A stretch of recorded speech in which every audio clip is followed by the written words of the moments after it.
Liston Colaco আমার ভীষণ প্রিয় প্লেয়ার।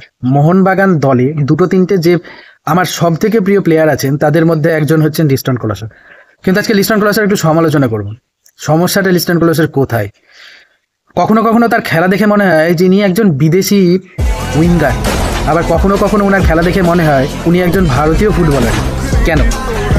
উনি মোটামুটি মাঝমাঠে বল পেলে সেই বলটা টেনে নিয়ে গিয়ে বক্সের আশেপাশে নিয়ে যাবেন, এটা গ্যারেন্টেড।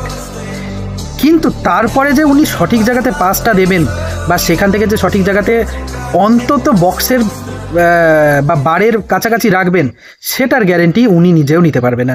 উনি যে কোথায় ছক্কা মারবেন সেটা জানে না, যদিও ফুটবলারদের এটা হয়েই থাকে। কিন্তু সমস্যা হচ্ছে লিস্টন কোলাসো ভীষণ প্রেডিক্টেবল হয়ে পড়ছেন। যদিও লিস্টন কোলাসোর যা এবিলিটি তাতে আইএসএল জেতার জন্য যথেষ্ট।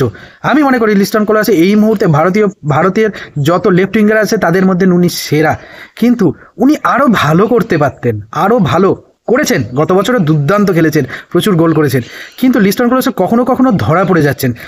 তিনি ঠিক কোন জায়গাতে কাট করে ভেতরে ঢুকবেন সেটা অপোনেন্টের ডিফেন্ডাররা তার কিছু ভিডিও দেখলেই তারা বুঝতে পেরে যাচ্ছেন। তাই লিস্টন কোলাসোর মধ্যে আরও কিছুটা ক্রিয়েটিভিটি আমি আশা করছি, এবং কখনো কখনো মনবীরের সাথে ওনাকে জায়গা এক্সচেঞ্জ করে আমি দেখতে চাইছি যে ম্যাচের 10টা মিনিট উনি যেন রাইট উইংয়ে খেলেন এবং 10টা মিনিট মনবীর যেন লেফট উইংয়ে খেলেন। এরকম জায়গা পরিবর্তনটা লিস্টন কোলাসোকে প্রায় দেখাই যায় না।